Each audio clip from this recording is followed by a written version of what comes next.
Usa ka gamayng tindahan kilid sa karsada gigamit sa pagpamaligya o gidiling drugas sa usa ka lola kinsa nadakpan usab sa mga operatiba sa National Bureau of Investigation NBI CEVRO sa Barangay San Roque, dakbayan sa Sugbo.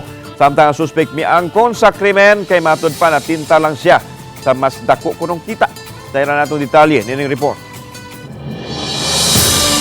Nasakpan sa akto ang 60 anyos nga si Baby o Norma Talaba alias Inday dihang mihatag kini sa gituang shabu sa usa ka pusher buyer hinungdan nga wa maglangan ang mga operatiba sa NBI iladayon kining gisignit ni adtong adlaw Miyerkules, July 31.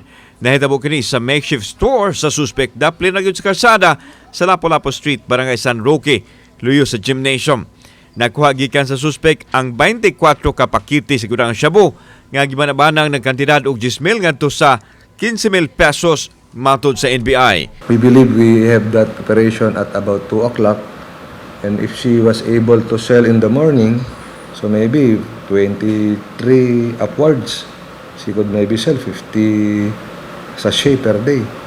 Yes, considering also we believe that the number of we have so many jeepney drivers and taxi drivers in Cebu, so probably she could dispose that amount. Taon-taon na matod pang ipanidaan sa NBI ang kalihukan sa tiguang kinsa gihimong front nini ang pagpamaligya og mga pagkaon o bisan unsa nga instant need sa iyang mga suki apan luyo nining tanan ang iyang special offer nga illegal substance. She took advantage of her location and in selling drugs, which is at that time of our operation was hidden inside her bag, where we were able to confiscate the drugs and other proceeds. Samtang walay lipod-lipod nga giangkon sa suspek ang salaod di natintal lang matod pa siya sa usa ka nining nga binlan og kontrabando.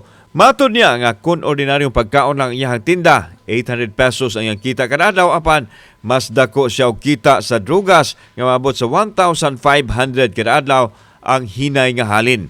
Aduna siya 15 ka mga anak ug kapin sa 20 na ka mga apo apan human mamatay ahang bana na hugno kuno ang iyang kalibutan maong nisulod siya sa illegal nga kalihukan.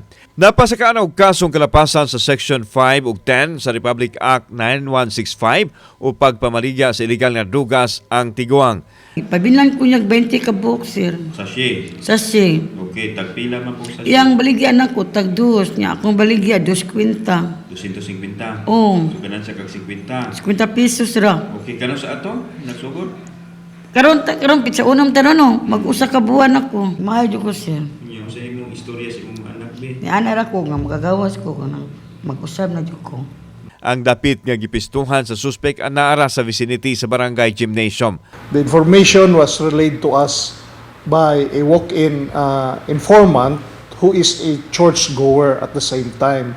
He noticed that drug activity was being conducted in the premises of the church. Samtang gidayeg sa acting mayor ang NBI sa malampuson nga operasyon, dugang usab sa pag-awhag sa mga enforcement agency sa pagpahugot pa silang kampanya batok sa kriminalidad. I commend them for their efforts and their operations. So I hope nga magpadayon jud gihapon na because we are very serious with our fight against criminality. Kauban si Clover Lumayag, ako si Alan Domingo. Balitang Bisdak.